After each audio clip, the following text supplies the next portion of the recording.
If you're not sure or why or when you should push film, then stick around, because I recently pushed a roll of Kodak Tri-X 400 because I wanted to add more contrast to my photos on a dull, wet day. I'm sure most of you watching know what pushing film is, but if you're new to film photography and don't know what it is, then basically it's where you're underexposing camera and overdevelop in your development process. So just say, for example, you've loaded a 100 speed film inside your camera and your light meter and your metering has only given you the maximum of 1/30th of a second, and you want to do street photography. It's not that great to be shooting at 1/30th of a second handheld, unless you've got a tripod, but you haven't got a tripod in this case. You've only got 100 speed film and it ain't fast enough. But if you dial into your camera and trick it to think that it's using a 400 speed film, naturally it's going to give you a couple of stops more speed. So instead of 1/30th of a second, you'll be shooting at 1/25th of a second. But of course, you guessed it, your photographs are going to be underexposed by 2 stops. Not that great. However, to compensate for this, you can overdevelop your film, which is basically you're now pushing film. You're underexposing and overdeveloping. So just say, for example, you've come back from your shoot and you've exposed everything correctly. You get back to your development, and just say, for example, your development is 10 minutes. You start developing for 10 minutes and then you accidentally forget and you carry on going for 15, maybe 20 minutes. What that's going to do inside your tank is push your negatives, the highlights and the midtones. It's going to push them up, going to compress them and make them more dense. So your highlights, eventually, the longer you develop, will end up getting blown out. And when you look at the negative, the skies will be really inky looking black, hard to get any detail out of. And here's an example of what overdeveloping does. You can see over on the far left is my daughter. That's normal development, normal exposure, normal development. And then the middle one, I added another 15 minutes onto the development. You can see it's got a lot lighter. And then the last one, I added another 20 minutes on the development. You can see it's lighter still. And the shadow area underneath her cap, well, that's pretty much stayed the same. Once the shadow areas have been built up and developed, they're not going to get any darker. But your highlight is where your problem's going to be. But let's say, for example, you're purposely underexposed by 2 stops. Just look at those highlights, and when you develop normally, they're going to look a little bit muddy, a little bit grey, not as bright and not as lively as they should be. But if you overdevelop, it's going to bring those dull grey highlights back up, at least so you can see some detail. And if you're lucky enough and you've done it at the right time, you'll get the highlights spot on.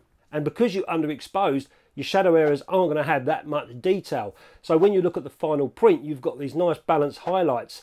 You haven't got a great deal of midtones and your shadows are kind of dark. It gives you the perception of a high contrast or more contrasty, punchy looking print. And talking of prints, I've just put many of the prints that I've made over the years on the channel on my Etsy page for sale. So if you want to support the channel, please consider jumping onto my Etsy page and have a butcher's.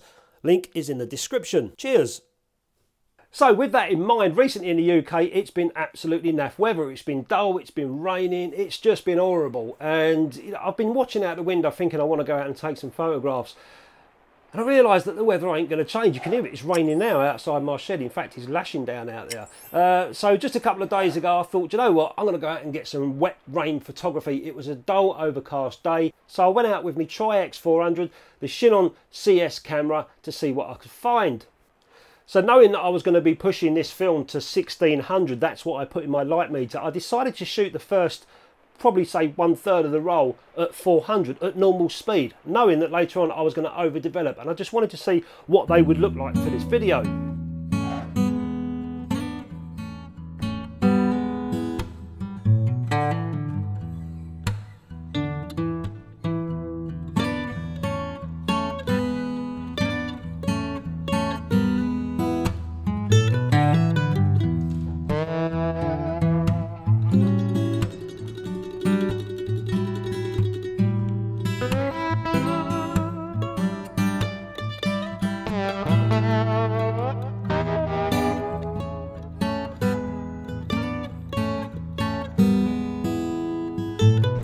So I'm going to now push the rest of the film 2 stops. So instead of 5.6, I want to shoot at f11, underexposing it. And we'll see later on in the darkroom what the development does for us when we extend development time for normal speed at 400 and also at 1600. 2-stop push.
So this is one of the prints that I made from the 1600 exposed part of the film, telephone box. That's red. So on a panchromatic film, that should come out a lot lighter than that. But because I'd underexposed purposely, obviously the darker areas of the scene or the print are going to be a lot darker, 2 stops darker.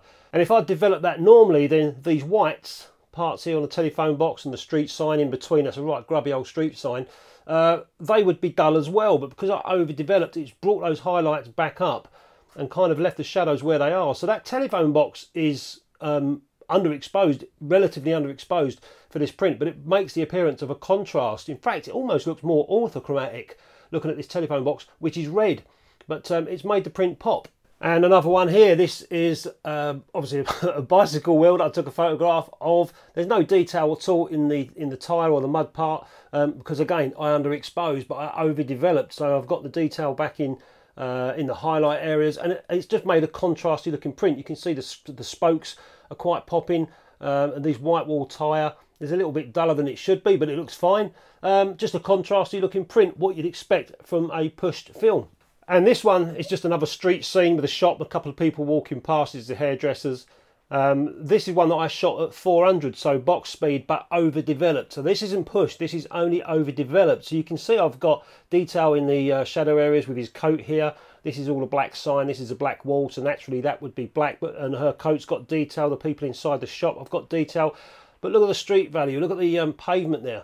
It's pretty much blown out, and also these windows at the top, they're blown out as well. That's because of the overdevelopment. So I've exposed normally at 400 and overdeveloped, which has pushed those highlights up beyond saviour really. No matter what I do in the darkroom, I'd push to try and get detail in this white wall at the top. And also his shopping bag as well.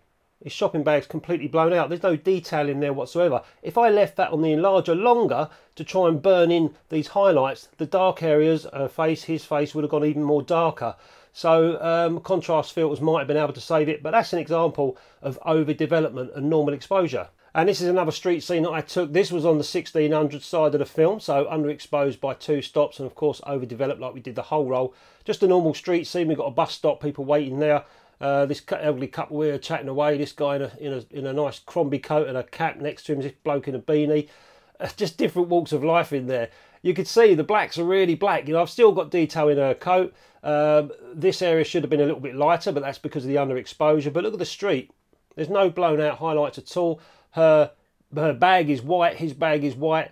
Her scarf is white. Her hair's white. It's all come back into detail because of the underexposure. But because of the overdevelopment, it's given the perception of a more contrasty looking print. There's not much mid-tones going on. It is black and white. So people push film for various reasons. They do it to get a little bit more shutter speed out of their camera if they haven't got a fast enough film. Like I said, the 100 to the 400.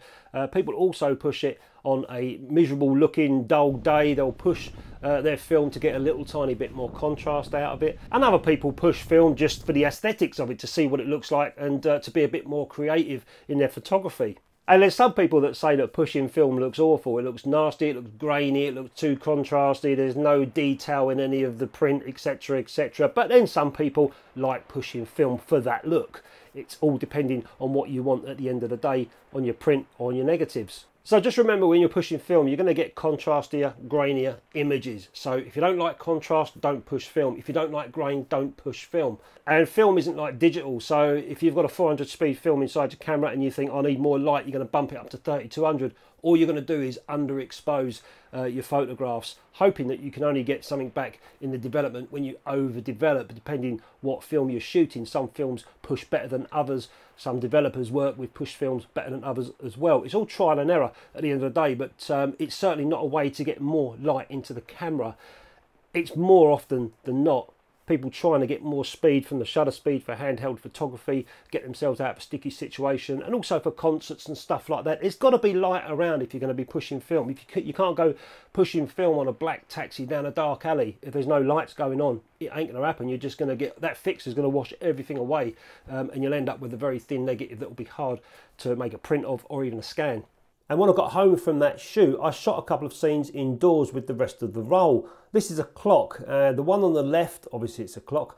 The one on the left was shot at 1600, so 2 stops underexposed. And the one on the right, I shot at 400 normal exposure. And just look at what the overdevelopment has done to the 400 shot. It's totally blown out the clock face and also some of the clock fascia where the window light was on it. But if we look at the 1600 shot, there's no detail at all hardly on the clock fascia, and the clock face has detail, and it is very contrasty just as expected. And that's because it was underexposed and overdeveloped. It was pushed. And without the overdeveloping, that underexposed shot on the left would have looked a lot more flat and dull. The clock face would be muddy and the clock fascia would pretty much be the same because there's no detail in it from the underexposure. It's the overdevelopment that has brought detail back out in the highlights, giving us appearance of a contrasty looking photograph.